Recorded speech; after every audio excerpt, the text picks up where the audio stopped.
Troy Casey. Give him a round of applause, everybody. Woo! Woo! Let's get physical. Thank you so much, Gary, for giving me a little stage time. I'm very grateful to be here at the Biohacking Congress, Biohacker Expo.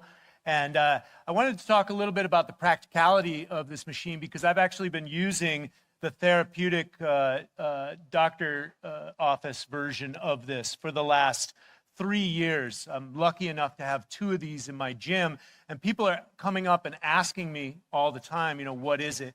Why are you on it? And first and foremost, flexibility, stability, strength, and power. You can't have one without the other. And so, I like to do a standing pigeon, and if I'm out of balance or I have less energy, I can hold on to this as well, do various different stretches, or even just single-legged as they were doing earlier.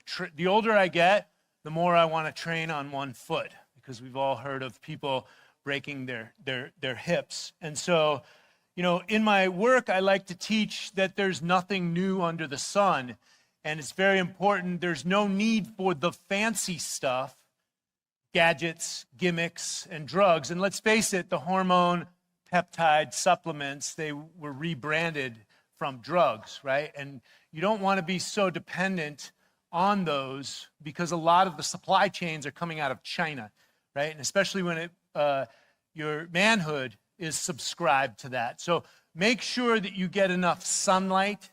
Sunlight on your genitals is handy as well, especially as you age. You want to know a real biohack is get naked sun, right? Get as much sun. Yeah, woo! The human being body, woo! We're all naked underneath our clothes. Wow! Obliterating shame and guilt that holds us back, which is what marketing is, right?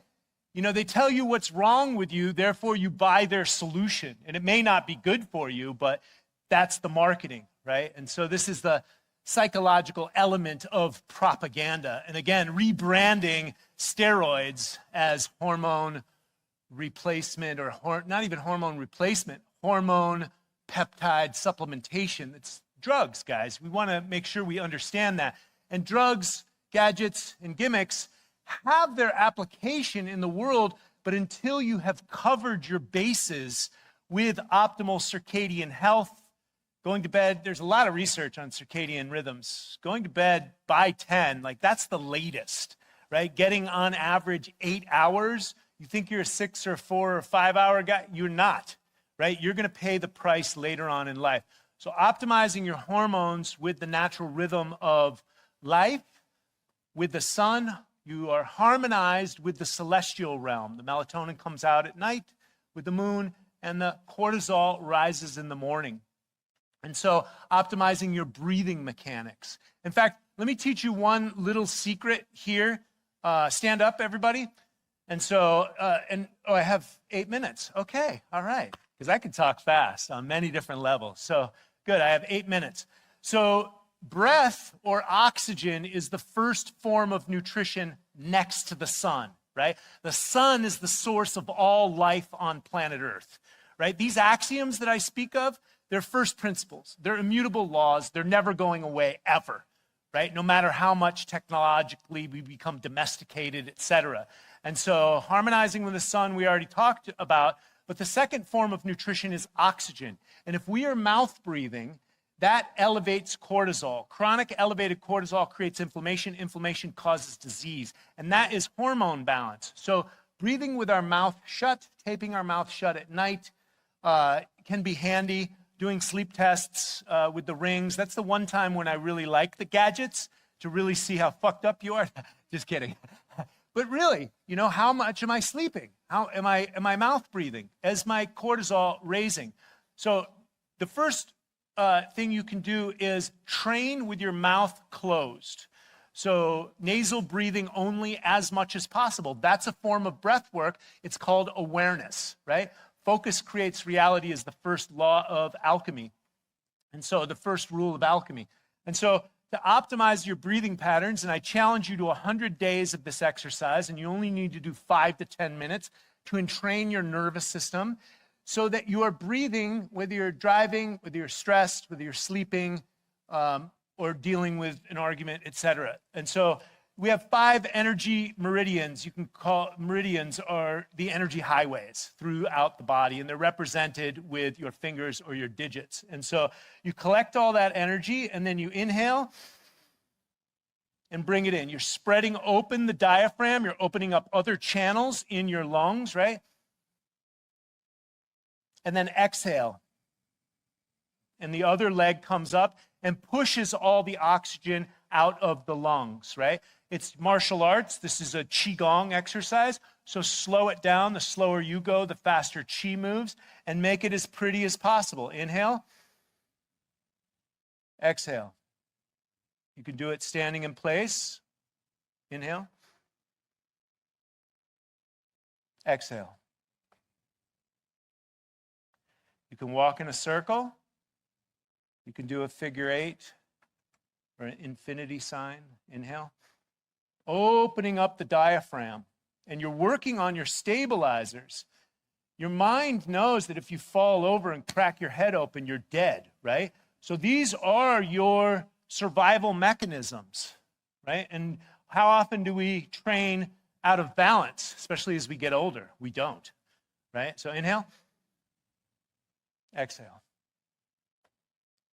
You do it for X amount of minutes, and then you switch legs, right? So it's balanced. So inhale. Gentle gaze at the ground. In yoga, they call it drishti. It turns it into a movement meditation. And this is a de-stressing exercise. Most of us are overtraining, or we shouldn't be training high intensity whatsoever because our lifestyle is so stressful. So this is considered working in versus working out. Inhale. So I challenge you to 100 consecutive days. If you stop, you pick it up. And you start over, starting with day 1. Once you complete 100 consecutive days, your nervous system is rewired. Your breathing apparatus is optimized. Look at a baby.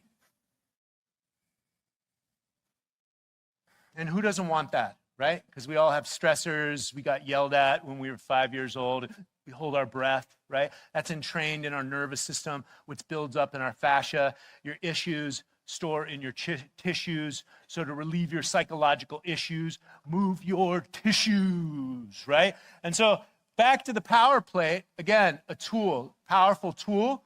Is it useful? Well, make sure that you're moving your body in general anyhow. But for me, when I come to the gym and I've done squats or deadlifts and maybe I'm sore for the week, I'll pop on this. Hopefully somebody comes to talk to me. I can share some information, and I'm on it for 3 9-minute cycles. That's 27 minutes. It feels great, right? The purpose of exercise is to move your lymphatic fluid.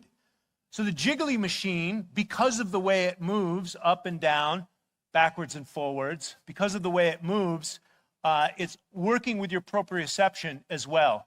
So it's a multifaceted, multi-pronged approach to movement.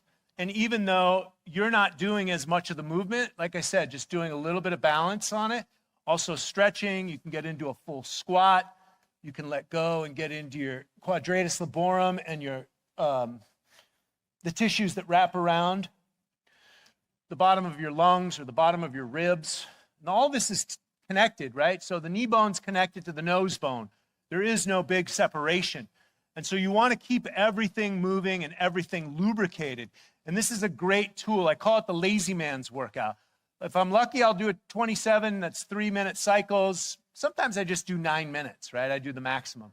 I've talked to the owner, Lee. 3 minutes is good enough too, right? That's all you've got. This is going to jiggle everything. The purpose of exercise is to move the lymphatic fluids. A stagnant body of water turns into a cesspool. So if you want to get cancer, don't move your body, right? Cancer is God's garbage can. Last time I checked, cancer treatments kill people, not cancer, right? And so that's an indication that you need a lifestyle overhaul, right? That's my humble opinion, and I'm sticking to it. So this is a great tool, and then you couple this with the sauna, and you're golden, right? You shake it all up, get a little stretching in there with the tendons, ligaments, the fascia, which is so important. That's also why Qigong is very important. That's why that exercise that I just showed you works also with the tendons, the connective tissue. You know, I see a lot of guys, I live in North Scottsdale, and I see a lot of peptides. I see a lot of rigidity, right? And as we age, I'll be 60 this year. And as we age, right, we're not supposed to be rigid like we were in our 20s fighting in a cage, right? Or digging ditches, right? We're actually supposed to be supple, especially if you look at Steiner's work and Steiner's biography work. As we come into the earth plane, our bones and our nervous system is solidifying with the elements of the earth. After 7 cycles of 7, that's 49 years old, we start to go up into the spirit world, and the physical realm we're going to leave here. And that's a lot of psychology to adjust, and most people don't want to let go of that. But being supple is actually the best way to age instead of being rigid. And you don't want to snap your Achilles tendon, right? Because that shit hurts, right? And it can be costly. So again, guys, get into holistic health first and foremost. Cover your bases and flow through life with energy. Give workouts when you have more energy and the athletic ability. Otherwise, work in. Walking is the #1 exercise for the human body. I'm Troy Casey, Certified Health Nut, here to save the planet. God bless.